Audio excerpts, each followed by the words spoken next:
ये जो तुमने अभी बोला ना, दोबारा बोलने की हिम्मत मत करना। तो मुझे मना भी तो कर सकती थी, थप्पड़ मारने की क्या जरूरत थी, और वो भी इतनी सी बात पे। क्या कहा तुमने, इतनी सी बात? मैं शादीशुदा हूँ और तुम मुझे क्या बोल रहे हो शादी के लिए? तुम्हें पता होना चाहिए कि मैं भी मेरा शौहर है। तो मैं भी शादीशुदा हूँ। तुमने क्या कहा कि तुम भी शादीशुदा हो? ये घटिया बात अपने ज़हन में लाने से पहले तुम्हें अपनी बीवी का चेहरा नजर नहीं आया? हाँ, नहीं आती मुझे शर्म, क्योंकि मैं उसे प्यार नहीं करता। और तुम भी तो अकेली रहती हो, तुम्हारे हस्बैंड भी दुबई में रहते हैं। तुम जवानी में अकेली कैसे रहोगी? ऐसा करते हैं दोनों मिलकर टाइम पास करते हैं। और देखो, मैं किसी को कुछ भी नहीं बताऊंगा। तुम एक घटिया गलीज इंसान हो।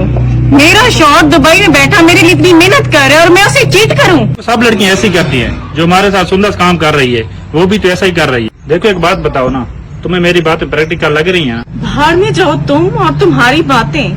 माना कि मेरे हस्बैंड यहाँ पे नहीं है, लेकिन मेरे दिल और दिमाग में वो मौजूद हैं और मैं उनसे बहुत प्यार करती हूँ। निकाह हुआ है मेरा उसके साथ, मैंने उसको कस्में दी हैं, उसने मुझे कस्में दी हैं। और मेरी बात सुनो, ये तुम्हारी जो घटिया सोच है ना, इसे अपने पास रखो। आज के बाद अगर तुमने मुझसे ये नीच बात की तो मैं तुम्हारे खिलाफ कंप्लेन करूंगी। मेरी आंखों के सामने से दफा हो जाओ।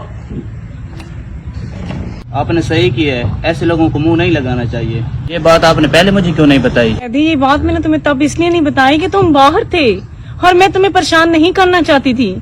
तुम ये सोच सकते हो कि मैं तुम्हें चीट कर सकती हूँ? नहीं, कभी भी नहीं। मुझे आप पे बहुत ज्यादा भरोसा है कि आप मुझे कभी भी चीट नहीं करोगी। चीट मजबूरी नहीं होती, ये सब दिल के फैसले होते हैं। जो बंदा मुखलिस होता है ना, बस वो अपने प्यार के साथ मुखलिस ही होता है। लोग जो भी बोलते रहे, उसे कभी कोई फर्क नहीं पड़ेगा। मैं तुम बिल्कुल ठीक कह रहे हो, लेकिन मैं सोचती हूँ कि आजकल के रिश्तों को क्या हो गया है।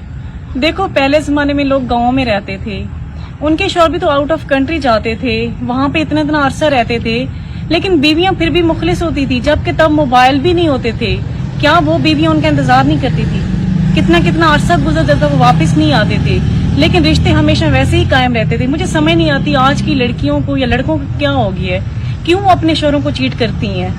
छोड़ो इन सारी बातों को, जाओ मेरे लिए चाय बना दो।